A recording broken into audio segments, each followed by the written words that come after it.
오늘 본문을 통해서 우리가 또 함께 은혜를 나누려고 합니다. 예레미야서에서 계속되는 이야기가 우리가 지난주까지 살펴봤던 내용을 보면 너희가 죄 때문에 이 나라가 멸망한다. 그러니 너희는 하나님의 은혜를 사모하고 너희의 죄악을 버리고 여호와께로 돌아가라. 그런데 돌아가기에 너무나 늦어버렸습니다. 이제 눈앞에 그 멸망이 다가오고 있습니다. 그래서 우리가 예수님 오시기 이전에 587년에 유다가 멸망을 합니다. 유다가 멸망을 해요. 그래서 그때가 지금 오늘 우리가 본문을 대하는 이 해, 그러니까 예루살렘이 함락되고 성전이 회파되고 멸망당하는 그 해가 지금 이 예레미야 선지자가 이 뜰에 갇혀서 이제 왕에게 이야기하는 그때예요. 네, 머지 않았지요. 그래서 이 예수님 오시기 전 한 587년 그때에 이제 일어났던 일을 여기에 기록하고 있는데, 사실 이 나라가 망한다고 하는 것 어느 누구도 안 믿겠지요. 나라가 망하는 것. 우리나라도 이런 일을 당한 적이 있어요. 그런데 우리나라는 이거하고 또 달라요. 조약을 맺었거든요. 여기는 조약이 아니고 쳐들어와서 무참하게 살육을 합니다.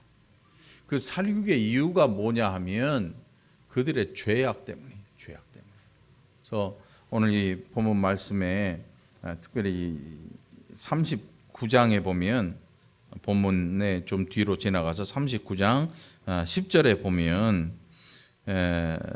이 바벨론 왕의 군대 장관이 느부사라단이 아무 소유가 없는 빈민을 유다 땅에 남겨두고 그날의 포도원과 밭을 그들에게 주었다. 여러분, 이게 보통 일이 아닙니다. 아무 소유가 없다고 하는 것은 그 당시에 하루하루 먹고 살기에 급급했기 때문에 누군가를 가르치거나 내가 배우는 이런 일이 불가능한 사람들이. 이런 일이 불가능한 사람들. 여러분, 우리나라가 아주 어렵게 살던 그 시절의 사진을 보면 말이에요. 뭐 동대문이나 남대문 근처에 1950년대 전쟁이 끝난 이후의 사진들을 보니까 이게 진짜 우리나라인가 싶더라고. 우리나라인가 싶어요. 집이 아니야. 집이 그냥 널판지 있잖아요. 널판지도 뭐 두꺼운 이런 좋은 게 아니고 뭐 합판, 얇은, 옛날에 보면 이 풀칠해 놓은 베니다라고 하는 얇은 합판이 있어요. 그게 한 5mm도 안 돼요. 뭐 그런 걸로 해서 바람만 안 들어오게 그냥 가림막만 해서. 집이 어떻게 생겼냐면 그냥 네모나게 생겼어요. 그걸 뭐라 그래요? 학고방이에요. 학고방. 일본 말로 학고가 상자잖아. 네모난. 그 판잣집이야. 그러니까 거기서 앞에서 사람들이 이렇게 갓도 뭐 멋진 갓도 아니에요. 구멍 뻥뻥 뚫려진 거. 그냥 그렇게 쓰고, 흰색 옷인데 너무 더러워. 너무 더럽고, 신장도 지금 저는요, 그때 당시로 돌아가면 거인이야. 그 당시 사람들은 한 145, 150. 베트남 가니까 그분들이 그러더라고. 그 나라 사람들이 큰 사람이 없어. 아마 거기도 전쟁 끝나고 뭐 그런 영양 상태 때문에 그런 건지 키가 다 작아. 이제 우리나라는 잘 살잖아요. 키가 엄청 커가지고 뭐 웬만하면 뭐 70, 80 뭐 이 정도 되니까. 그 당시를 생각해 보면 우리나라가 왜 이렇게 잘 살게 되었느냐. 사진만 놓고 보면 다 망해서 죽어갈 운명의 민족인데, 이 민족이 살아난 이유가 어디 있을까요? 교육에 있었어요. 교육에. 근데 그 교육이 어디서 들어왔느냐? 기독교가 들어오면서 그 선교사님들이 학교를 줬거든요. 그 오래 전에 여학교가 있어요. 여학교. 여자들을 위한 학교를 세우고 또 남자들을 위한 학교를 세워가지고 공부들을 시켰단 말이죠. 집에서 머리카락 뽑혀가면서 쫓겨나면서 그 학교에 다니고 했던 분들이 지금 우리나라의 지도자를 다 거쳐갔단 말이에요. 이 나라가 망하지 않은 이유가 어디 있었는가 하면 공부를 하고 하는 일들을 복음이 들어오면서 그 일을 했어요. 교육을 시켰단 말이죠. 성경과 함께 교육을 시켜서 많은 사람들이 학자가 되고 교사가 되고 또 나라의 일꾼들이 되어서 이 나라가 이렇게 일어났단 말이에요.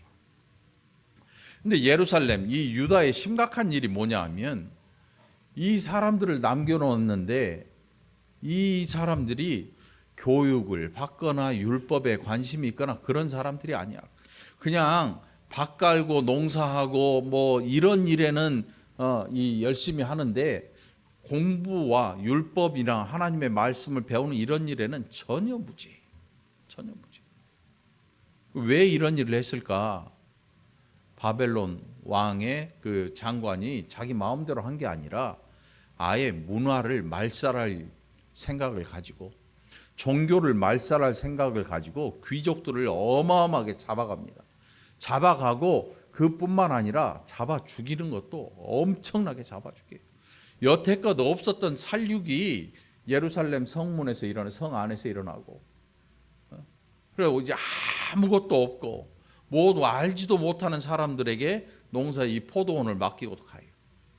그러니 누가 이 성전에 문 허물어진 거, 성전 안에 이 뭐 이런 기물들을 누가 관리하겠으며 다 기물들은 다 가져가 버렸고 그 성전 회파된 걸 누가 야 저거 이렇게 놔둘 집이 아니야 이런 사람이 하나도 없는 거예요. 나중에 보면 여우가 지나다니 짐승들이 들짐승이 그 안으로 하나님의 집을 지나다니고 똥 싸놓고 오줌 싸놓고 엉망진창으로 만들어버리죠. 그렇게 회파되면서 예루살렘이 멸망됩니다. 바로 그 해에 있었던 사건이에요. 자, 여태껏 예레미야는 야 너희가 이 큰 나라에 의해서 너희가 멸망할 거다. 그러니 너희는 하나님께로 돌아와라. 더 이상 죄의 길을 가지 말고 너희가 안식일을 거룩하게 하고 하나님께로 돌아와라. 그런데 아무도 들은 채를 안 합니다. 그 어느 누구도 들은 채를 안 해요. 왜 그럴까요? 그게 돈하고 밀접한 연관이 있어요. 아니 오늘만 벌면 실컷 먹고 살 수 있을 만큼 벌 수 있고 누구 하나 아쉬운 것 없이 살 수 있는데 내가 왜 그래야 돼? 그러면서 예레미야 선지자를 시위대 그 구덩이에다 집어넣어 버려요. 38장 저 앞에 보면은 38장 4절에 예레미야 선지자가 했던 이야기를 들으면서 야 항복해라. 안 그러면 전염병에 죽고 칼에 죽고 너희가 모든 화에 다 죽게 될 거다. 이런 이야기를 하니까 사람들이 뿔이 나가지고 하는 말이 뭐냐 하면 야 군사들의 사기를 떨어뜨리니까 이 예레미야 선지자는 잡아 죽이는 게 마땅하다. 이렇게 얘기를 합니다. 그래서 그 6절에 보면 예레미야를 끌어다가 감옥들에 있는 왕의 아들 말기야의 구덩이에 던져 넣을 때 예레미야를 줄로 달아 내렸다. 그 구덩이에는 물이 없고 진창뿐이었으므로 예레미야가 진창 속에 빠졌더라. 이게 정치범들 수용하는 감옥이에요.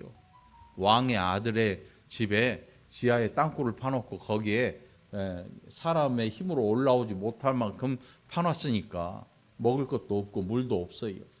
누가 가서 뭔가를 주지 않으면 다 죽어버릴 수밖에 없는데 정치범들 수용소니까 왕에게 반역하든지 눈밖에 났든지 하는 사람들을 다 거기에 집어 던지는 거죠. 죽을 수밖에 없는 그 자리에 넣어버려요. 죽이려고 시도를 한 거죠. 그런데 선지자이니까 자기 손으로 칼로 직접 죽이지는 못하고 내버려 두다가 죽기로 놔두는 거예요. 죽이려고 놔둔 거죠. 내버려 두는 거죠. 버려두는 거죠. 근데 하나님께서 다시 건져 올리십니다.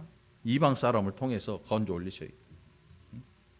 건져 올리셔서 뜰에다가 묶거나 이 뜰에 머물게 해요. 선지자의 이 모양이 정말 기가 막히지 않습니까? 기가 막히죠. 선지자가 이야기하는데 그 사람들이 뭐라 하냐면, 야, 군대 사기 떨어져, 너 매국노 아니냐. 그래서 이런 고난을 당하게 합니다. 우리도 마찬가지예요, 여러분. 마찬가지죠. 축복의 말씀을 전하고, 은혜의 말씀을 전하고, 치유의 말씀을 전하고, 응답의 말씀을 전하면 할렐루야 아멘 하고 박수를 치고, 은혜 많은 사람, 뭐 능력의 종 다 얘기를 해요. 그 당시에 이런 선지자가 없던 게 아니에요. 그런데 하나님께서 말씀하기를 그들은 내가 보낸 자들이 아니다라고 말씀을 하십니다. 그러니까 다 거짓말한 거예요. 그 거짓말의 근원이 어디서 났냐 하면 세상 철학에서 가지고, 세상이 보는 뭐 이런 생각들, 세상에서 세상을 바라보는 시각들을 가지고 바라보니까 이 경제가 이제 언제쯤 다시 오름세를 탈 것입니다. 여러분들 그 텔레비 돌리다 보면 그런 거 나오죠. 주식하는 사람들이 나와서 전문가들이 앉으면 주식을 한 주라도 갖고 있는 사람들은 채널을 그냥 안 돌려요. 귀를 쫑긋 세우고 보죠.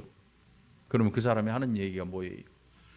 이제 물가가 많이 이제 오르고 뭐 경기가 안 좋아서 이제 곤두박질 쳤으니까 머지않아 이게 반등이 시작될 것입니다. 속으로 한 주밖에 없으면서 뭐 3만 원짜리 한 주 가지고 뛰어봤자 얼마나 뛰겠어? 10배 뛰어봐야 300만 원일 거고, 뭐 30만 원일 거고.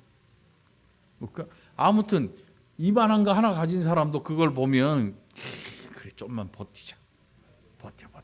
뭐 이런 생각들을 하고 사는데,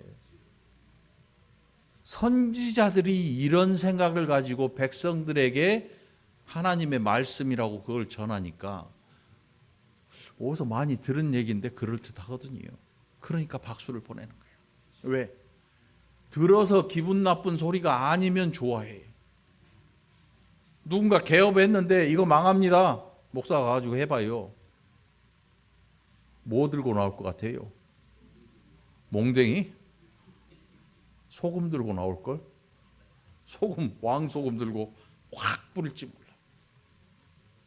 이 유다 사람들이요, 이방 신을 섬겨요. 우상을 섬기니까 소금 들고 나올 만해요. 예레미야 선지자한테 뿌리겠죠. 이 재수 없어. 이런 존재가 돼요. 이런 존재가. 하나님의 말씀을 받아서 그대로 전한다고 하는 게 여러분, 이 선지자가 할 만한 일이 아니에요. 온갖 인격적인 모독 다 당하고 육체적인 모든 고통을 다 당합니다. 그러니 당시에 예레미야 선지자가 얼마나 힘들고 어려웠을까, 여러분들 한번 생각해 보시기 바랍니다. 나라가 망하는 게 눈앞에 와 있어요. 보여요. 하나님이 그렇게 말씀하셨어요. 그때 시드기야라고 하는 이 유다의 마지막 왕이에요. 마지막 왕이 예레미야 선지자를 몰래 불러요. 그러면서 하는 말이, 야, 하나님께서 너한테 하신 그 말씀을 나한테 다 그대로 해라. 그랬더니 예레미야 선지자가, 당신이 그 말을 들으면 나를 죽일 텐데 나 죽이지 않을 거냐? 그리고 내가 얘기해도 당신은 듣지 않을 것이다. 이렇게 얘기를 해요. 그러니까 아니다. 얘기를 해봐. 일단 얘기를 해봐. 듣고 보자는 거지. 네? 여러분, 우리에게 있는 그 지혜로운 이게 뭐냐면, 야, 일단 들어보고 내가 결정할게. 네? 이거 아니에요. 누군가 뭔가 할 말이 있어서 머뭇대면 빨리 얘기해봐. 아니야, 이 말 들으면 너 틀림없이 기분 나빠해. 틀림없이 나를 죽이려고 들 거야. 틀림없이 나와 2번 다시 얼굴도 안 보려고 그럴 거야. 아니야, 내가 듣고 내가 생각해 볼게. 얘기해봐. 시드기야가 예레미야 선지자에게 얘기를 합니다. 그랬더니 대뜸 예레미야 선지자 입에서, 당신이 그 외국 이방 왕에게 항복하면 당신이 살 것입니다. 당신의 가족도 살 것입니다. 이 나라의 생명들도 살아나게 될 것입니다. 칼에 죽지 않고 살 것입니다. 이렇게 얘기하니까 안 듣죠. 듣겠어요?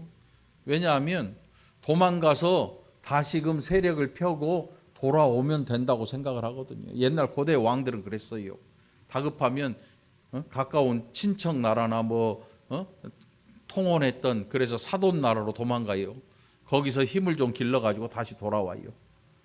반대파들이 다 제거되고 하면 다시 돌아와서 왕위가 또 시작되고 그랬거든요. 그런데 시드기야도 그럴 생각이 있었어요. 그래서 도망갔는데 웬걸 갈대아인들이 쫓아와서 광야 아라바 광야에서 붙들려서 이게 자기 나라로 끌고 갈 줄 알았는데 웬걸 바벨론 왕한테 갖다 준 거예요.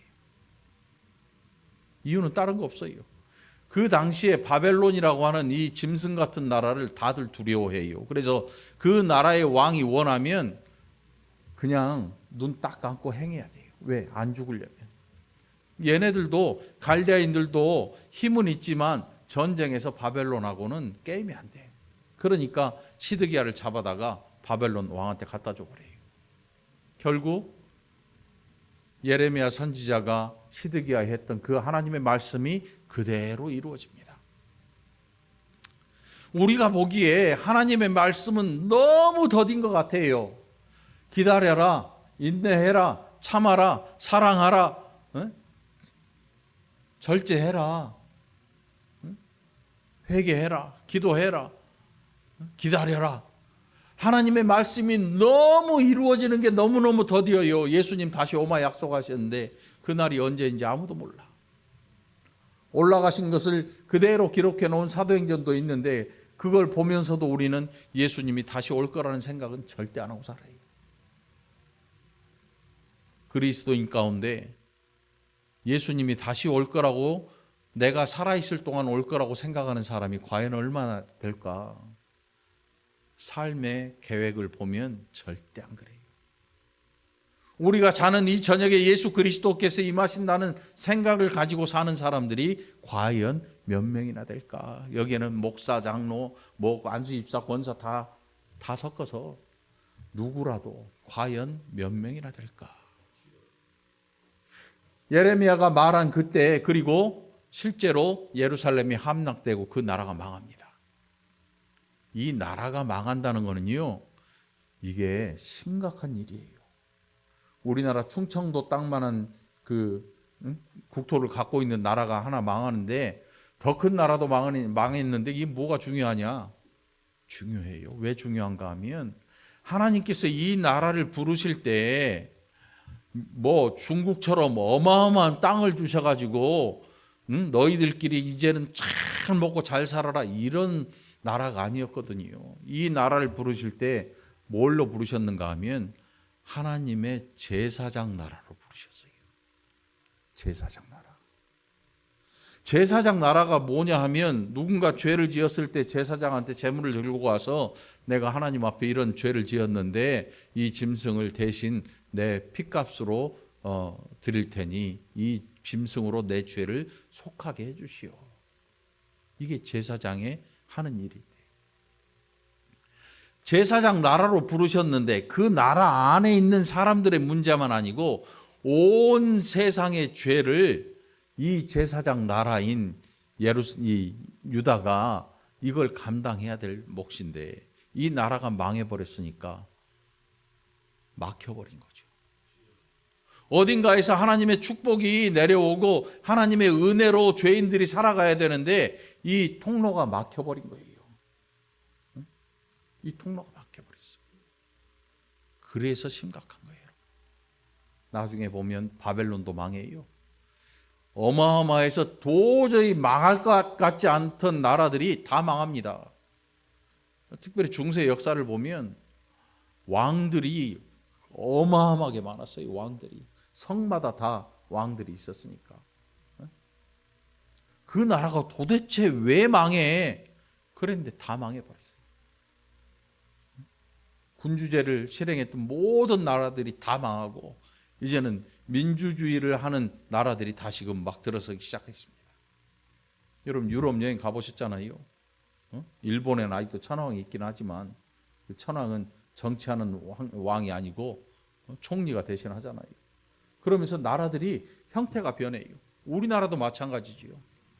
조선시대가 끝나더니 이제는 이 헌법을 가진 이 민주주의가 세워지면서 우리나라가 새로운 기틀을 다지고 일어나게 돼요. 여러분, 민주주의는 신본주의가 아니에요. 민주주의는 뭐냐면 철저하게 인본주의야. 그래서 신앙생활을 나는 민주주의 국가에서 신앙생활 열심히 해야지, 천만의 말씀이야. 우리의 신앙을 우스꽝스럽게 여기고 우리의 신앙을 가볍게 여기고 그 어느 종교라도 인정해주는 그런 체제가 뭐냐면 자유민주주의 체제예요. 민주주의. 민주주의의 기본 틀이 뭐냐면 다수결이에요. 다수결. 많은 사람이 옳다고 하면 그건 진리가 되는 거예요. 그런데 교회는 그렇지 않잖아. 우리의 신앙은 예수 그리스도만이 유일하신 구세주야. 믿으십니까, 여러분? 예수님만이 구세주야. 세상에는 그 어떤 이름도 우리에게 주신 바가 없어요. 바울이 그렇게 얘기해요. 예수 그리스도 그 이름 외에 우리에게 구원 얻을 만한 이름을 주신 적이 없다. 바울이 그렇게 얘기합니다.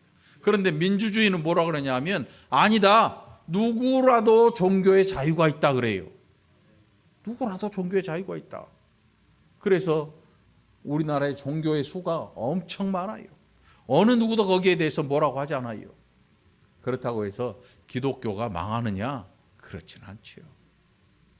그렇지는 않아요. 아무튼 우리가 믿는 거는 은근히 나라에 기대요. 그래서 하나님의 나라보다 우리가 발 딛고 사는 이 땅덩어리를 가진 나라가 우리에게 더 의지가 되는 거예요. 그게 문제라. 그리스도인에게 있어서 하나님의 나라는 실존하는 나라로 우리가 영원히 거할 처소로 우리의 심령에 기록돼야 돼요. 그런데 많은 사람들이 그렇게 하질 않아요. 이 땅에 속한 나라, 이 땅에 있는 나라에 우리 모든 것들을 다 투자해 버립니다. 그런데 반면에 예수님 뭐라고 하시는가 하면 하나님 나라에 너희 것을 갖다 놔라. 거기는 동록이 해할지도 못하고 강도가 와서 빼앗아 가지도 못해. 예수님이 하시는 게 돈에 대한 이야기가 아니고 우리의 소망에 대한 이야기를 하시는 거예요. 소망에 대한 이야기. 자, 예레미야 선지자가 항복하십시오. 그러면 살 겁니다. 시드기야에게 이렇게 얘기해요. 그런데 안 맥혀요. 이미 알고 있지요. 내가 말해도 당신이 듣지 않을 겁니다. 여러분, 성경에 기록된 것을 사람들이 들을 것 같아요? 안 듣습니다. 왜냐하면 하나님을 의지하지 않기 때문에 그래요. 시드기야가 왜 예레미야의 말을 듣고 왜 항복하지 않습니까?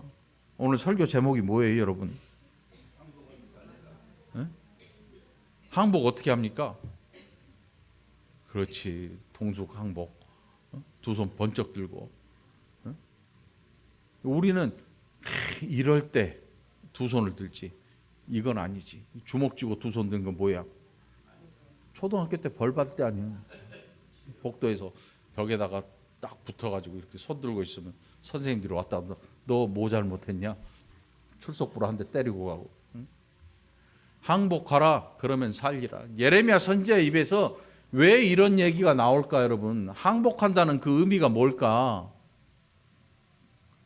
잘못한 사람들이 잘못을 인정하고 그 벌을 달게 받으면요, 그 인생에 복이 돼요. 그 인생은 복된 인생이에요. 죄 있는 자가 자기 죄를 인정하는 것만큼 어려운 게 없어요, 여러분. 그거 쉬운 일 아니거든요. 청문회 해봐요.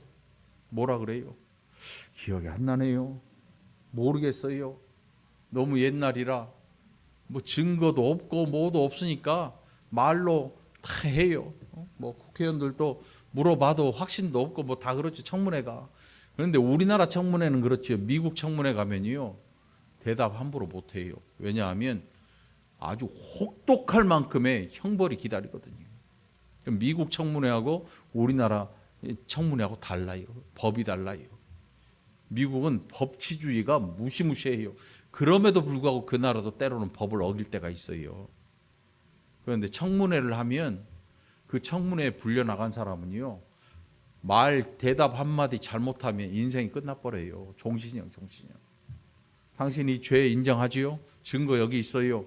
거짓말하고 난리를 펴도 소용없어요. 증거 제일주의가 돼서 증거를 딱 채택해서 내밀면 그냥 그 형벌을 다 받아야 돼요.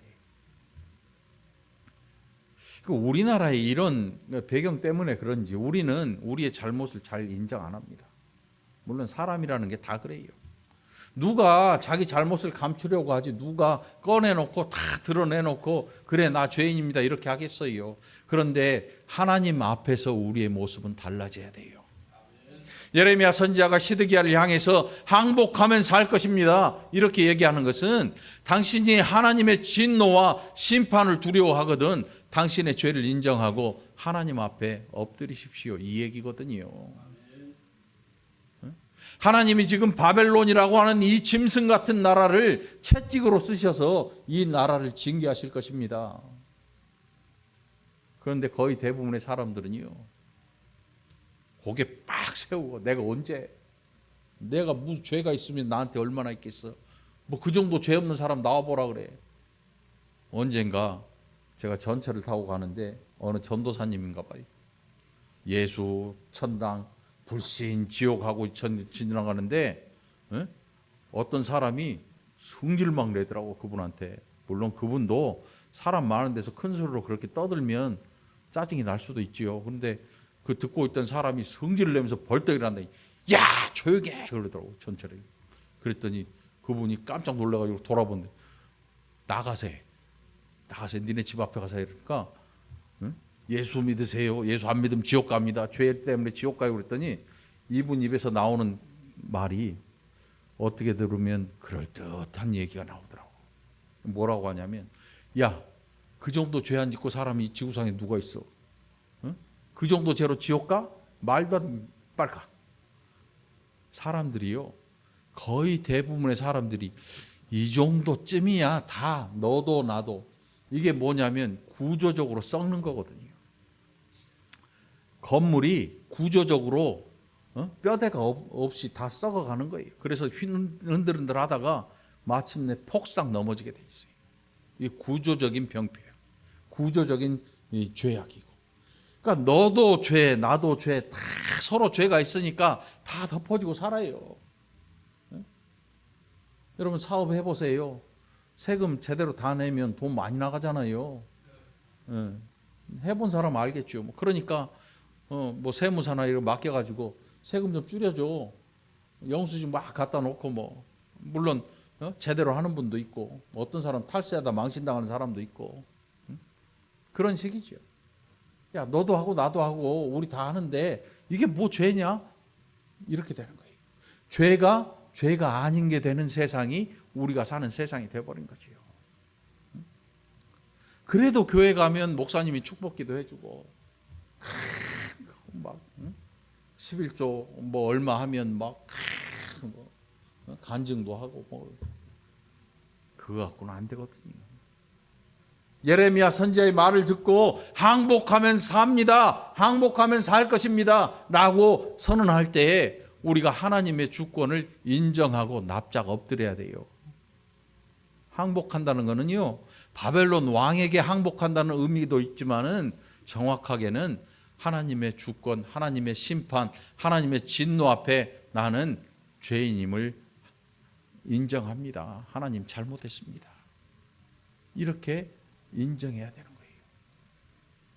우리 모든 사람이 각자의 인생들을 돌아보면서 이런 일들이 일어나야 되는 거죠. 그게 대각성 운동이었던 때가 있습니다. 선지자 사무엘이 사사시대를 다스리던 그때에 모든 백성들이 지 마음대로 살아요. 지 마음대로 살아.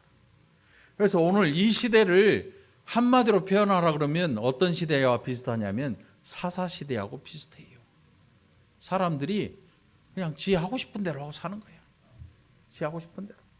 그러니까 사사기 마지막 절에 기록된 게 그거 아니에요. 사람들이 지 마음에 합한 대로 살았더라. 우리는 그런 시대를 살고 있습니다. 어느 누구도 말을 못해요. 내가 좋으면 엉덩이 구멍 2개 뚫어갖고 옷 입고 다녀요. 그런 옷은 없나? 내가 좋으면 뭐 거의 몸을 다 드러낼 정도로 입고 다녀요. 그냥 뭐 우리나라는 그나마 나은데 요즘 점점 그것도 없어지더라고. 미국 가보셨지요? 안 가봤으면 말하지만 미국 가보니까 눈길을 어떻게 못 두겠더라고. 얼마나 옷이 아니야. 그냥 이 실로 가려. 실로 아슬아슬 가려. 눈길을 둘 수가 없어. 집사람 눈치 보여가지고. 자, 좋다는 게 아니고 세상이 그래요. 내가 좋으면 나 하고 싶은 대로 하고 살아요. 우리가 사는 세상이 그래요. 점점 그래요. 그러니 항복하십시오. 그러면 살 것입니다. 안 통해요. 그러나 우리는 그 말씀을 들어야 돼요. 우리는 인정할 때 인정해야 돼요. 우리의 죄가 하나님이 우리의 죄를 알고 계시고 우리의 경건치 못함과 우리의 거룩하지 못함 모든 것에 대해 하나님이 알고 계시는 거예요. 예수 안 믿는 사람들이 아니에요. 이 사람들이 예수 믿는 사람들이에요. 오늘 교회 안에가 예수 안 믿는 사람이 있을 수도 있겠지요. 그러나 예수 믿는 성도들에 대하여 하나님께서 음성을 바라셔요. 너희 죄를 인정하고 그 죄를 정리하고 버려라. 그리하면 너희가 살 것이다. 여러분 기억하시기 바랍니다. 하나님 앞에서 하나님의 심판을 기억하십시오. 하나님의 주권을 인정하십시오.